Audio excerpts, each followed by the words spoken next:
The gentleman from Vermont is recognized. I thank the gentleman. There is a crisis at the southern border. That's true. This past month, 140,000 people showed up seeking asylum, 84,000 families, 11,000 children.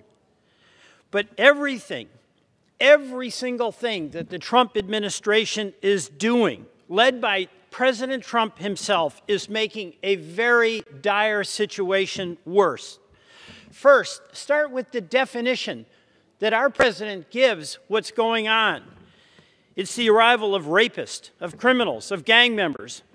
When every single one of us who has been on that heartbreaking trip to the southern border knows it's children, it's women, it's families who are fleeing violence, who are fleeing gang members, who are fleeing destitution and grinding poverty.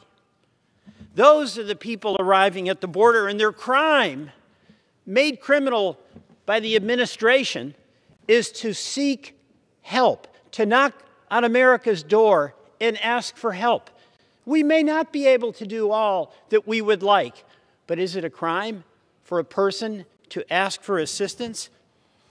Second, by defining the crisis as an invasion of criminals, the Trump definition, the Trump policy is to treat these people worse than criminals. First, starting with the family separation policy, where children literally were yanked out of the arms of their parents. Many of those children still don't know where their father or their mother is. That is being done in your name and mine with the full authority of the American government in the widespread opposition of the American people. And then, when these people are in our custody, the imposition of cruel and brutal conditions on children and innocent people whose crime is to seek some assistance.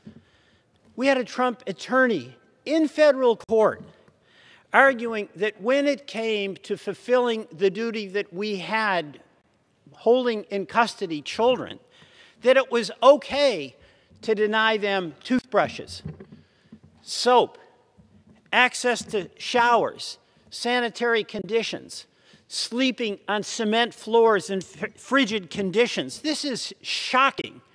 It's unnecessary and it's inhumane. In short, it's a policy of calculated cruelty, family separation, and infliction of wholesale suffering. This must end. We must immediately return all children to their parents, provide humane, sanitary, and safe conditions for those seeking asylum. And we must work with El Salvador, Honduras, and Guatemala to improve conditions in those countries to address humanitarian conditions, not withdraw. I yield the gentleman an additional minute. Not withdraw hundreds of millions of dollars in aid as the president decrees. Mr. President, the response to this crisis must not be cruelty. Enforce our laws, yes. Work with Central American governments, yes. But treat all who seek America's help with respect and dignity. I yield back.